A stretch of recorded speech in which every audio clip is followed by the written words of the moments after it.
अवतरण कार्य होतंय. राम आणि कृष्ण वेगळे नाही. कृष्णाचं वर्णन करा, रामाचं वर्णन करा, स्वरूपाने एक आहे.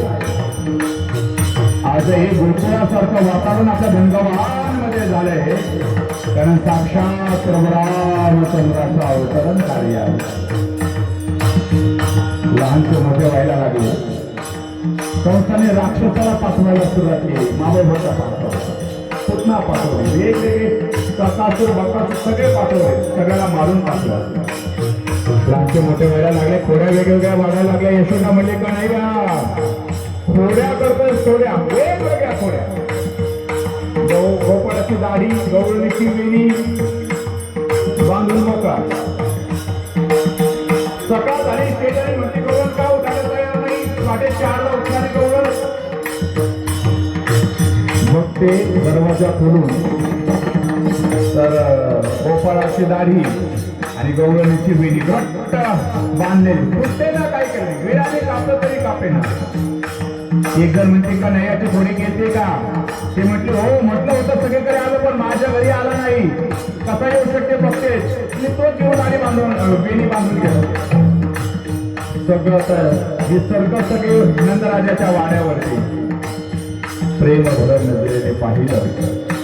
पाहिल्याबरोबर ते गात असतील तरी अशा वेगवेगळ्या खोड्या वाढायला लागल्या. भगवान श्रीकृष्णाला मोठे व्हायला लागले. यशोदा नंदराजा बोलले का नाही आपल्याला पारंपरिक व्यवसाय सांभाळायचा आहे, तो म्हणजे गाई गोपा हे सगळे.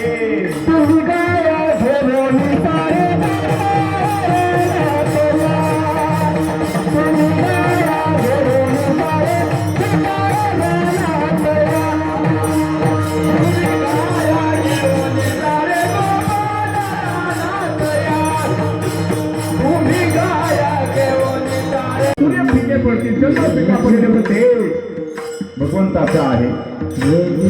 भगवंताची आकृती महान, भगवंताची आकृती महान आहे म्हणून आपल्याला हा कार्यक्रम करायचा आहे. म्हणून आम्ही उपजून येऊ. दुसरा मुद्दा, भगवंताची प्रकृती सुद्धा महान आहे. प्रकृती म्हणजे स्वभाव. काही माणसांचे स्वभाव एवढे गोड असतात ना. प्रकृती म्हणजे स्वभाव. प्रभू रामचंद्राची प्रकृती गोड आहे. चित्रकूट पर्वतावरती माझा आवाज जरा थोडासा क्लिअर करा. प्रभू रामचंद्र चित्रकूट पर्वतावरती राहत आहेत. चित्रकूट पर्वतावरती भरत भेटण्याकरता आले. लक्ष्मणजीला राग आला. राग. लक्ष्मण भैया बोलताय प्रभू हा भरत आपल्याकडे येतोय. सैन्य घेऊन येतोय. तो सैन्य घेऊन नक्कीच आपल्याला मारायला आला असेल. तो सैन्य घेऊन आलाय. प्रभू रामचंद्र बोलतायत लक्ष्मणा अरे माझा भरत तसा नाहीये. नाही नाही नाही नाही त्याने सांगितलं आईला वर मागायला आणि आपल्याला वनवासाला पाठवलंय. तुम्हाला आल्याच्या नंतर मी त्याला मारेल. प्रभू रामचंद्र बोलतायत लक्ष्मणा असं बोलायचं नाहीये. माझा भरत फार महान आहे. माझा भरत फार वेळ आहे. त्यावेळेस भरत जवळ येत आहेत. साष्टांग दंडवत प्रणिपात भरतानी केला. डोळ्यातून अश्रू वाहत आहेत. प्रभू भैया तुम्ही राज्यातून गेल्यात मला करमत नाहीये.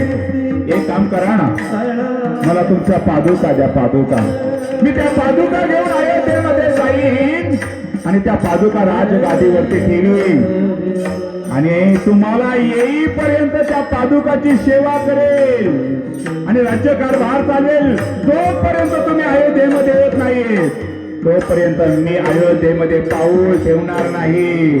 सगळ्याचा त्याग करून भरतजी नंदीग्रामला राहत आहे आणि पादुका ठेवून राज्य चालवणारे भरतजी सगळ्यात महान भाऊ आहे. सगळ्यात महान भाऊ आहे. आणि मग पादुका डोक्यावरती घेतल्या. रडत रडत भरतजी अयोध्येकडे जात आहे. आणि मग लक्ष्मणजीला पश्चाताप झाला की माझा भरत खरोखर किती प्रेमळ आहे. पण प्रभू तुम्ही कसं ओळखलं.